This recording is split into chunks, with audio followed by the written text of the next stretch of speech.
Greetings all you movie junkies and entertainment lovers, and welcome to another ranked video. Today we're going to be carrying on with the 70th anniversary celebration of the Godzilla franchise, this time ranking the Godzilla Millennium era, which is very notable in that it was the very last series of Godzilla films to feature practical suits as well as practical miniature effects, whilst also embracing the digital age of film. So as I've pointed out before, it's important to remember that this is just my personal list of the way that I would rank the Godzilla Millennium era films. Number 6, at the bottom of the barrel, we have Godzilla vs. Mega Gus. It is often considered to be the weakest of the Millennium era, and a lot of other people would consider it to be one of the weakest Godzilla films in general. I personally, really dig a lot of the fights in this one. I think the fights in this one, honestly, are fantastic, especially the end fight in particular. And Mega Gus is maybe not the most memorable monster of the series, but was definitely a cool design and had some pretty cool, neat abilities and stuff. What I think makes this one fall apart is the absolutely crazy and ridiculous plot. It's interesting because a lot of my favorite Godzilla films are honestly the ones that have the most wacky plots, but this one is kind of one of the exceptions. It's not the greatest Godzilla movie, it's not the worst Godzilla movie, it's just kind of an enjoyable ride for what it is. So that's Godzilla vs. Mega Gus at number 6. At number 5, we have Godzilla 2000.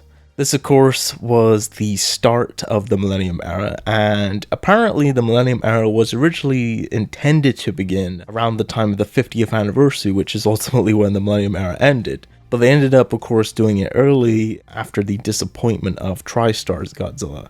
And this film was very much made in a way as if to say, look, this is how you make a Godzilla movie, a real Godzilla movie.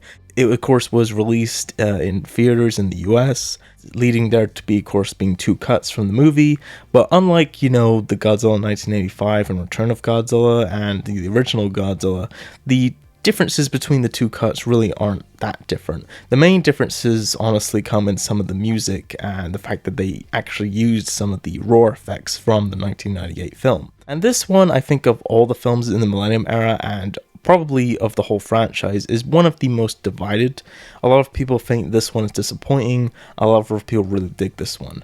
I think this one is great, and I really struggled, and even now I'm thinking maybe I should have put this higher up on the list, but there's just some of the other ones that I think I enjoy more.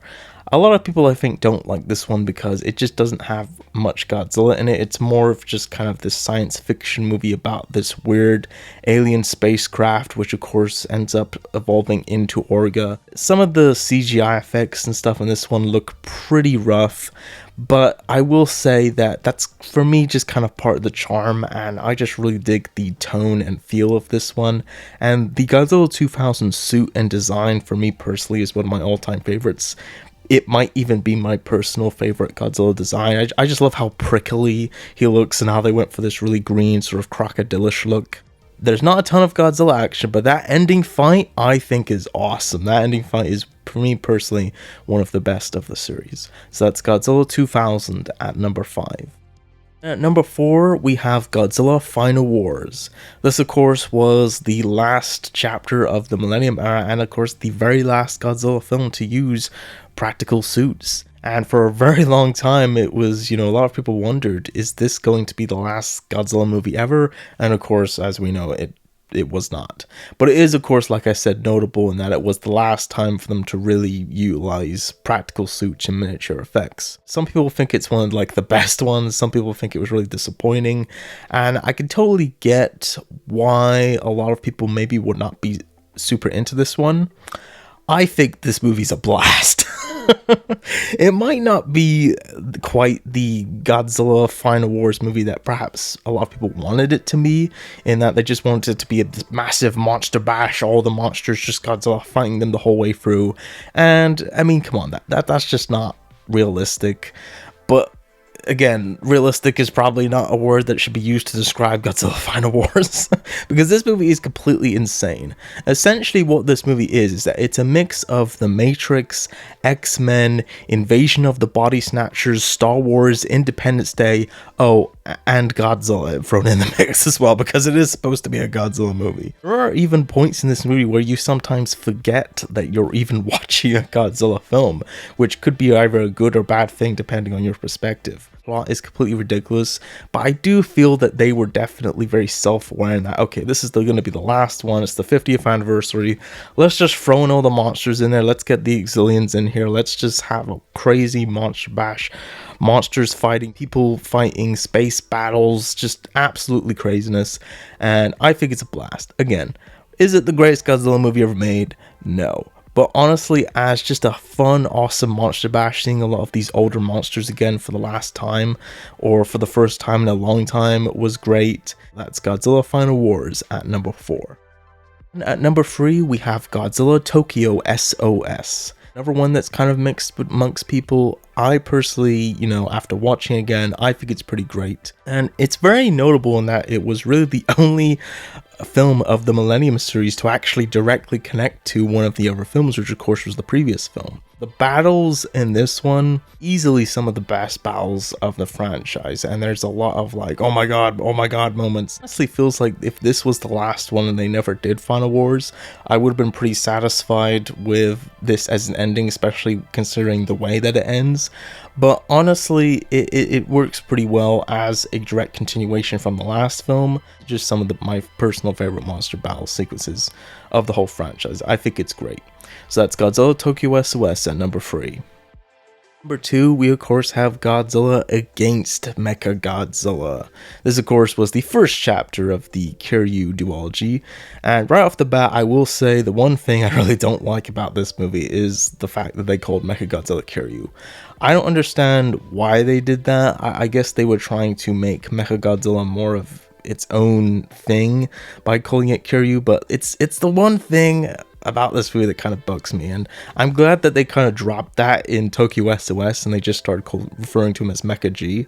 But that being said, honestly, pretty much almost everything else about this one I think is great. And this has, for me, and I know a lot of other people, my personal favorite design of Mechagodzilla in the entire franchise. A lot of the human characters in the story of this one actually I found to be fairly compelling. Much like the last one, the battle sequences in this one are great, and the soundtrack in this one is fantastic. It was really almost my favorite one, but there was just one other one that I kind of struggled with, and I ultimately decided to go with it, but I still think this one is absolutely great. So that's Godzilla against Mechagodzilla at number 2.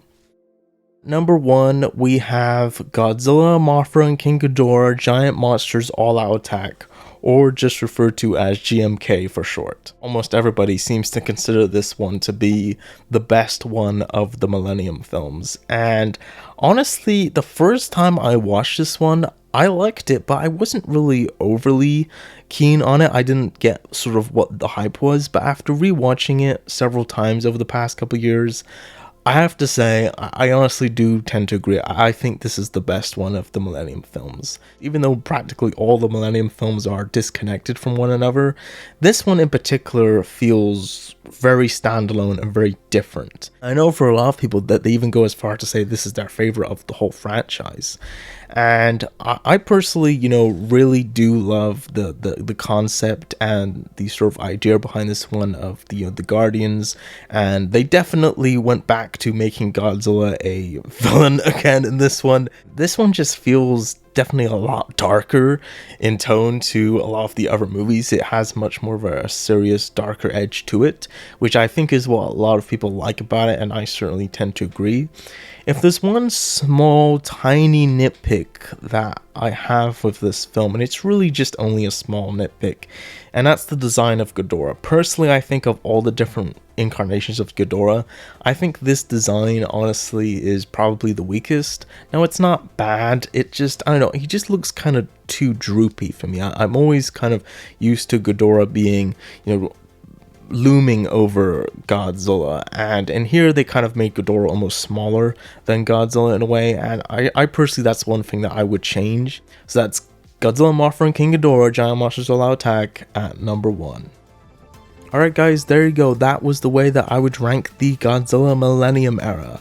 Feel free to jump in the comments down below and let me know how you would rank the Godzilla Millennium era. And until next time, be sure to consume as much entertainment as humanly possible, and I will see you in the next video.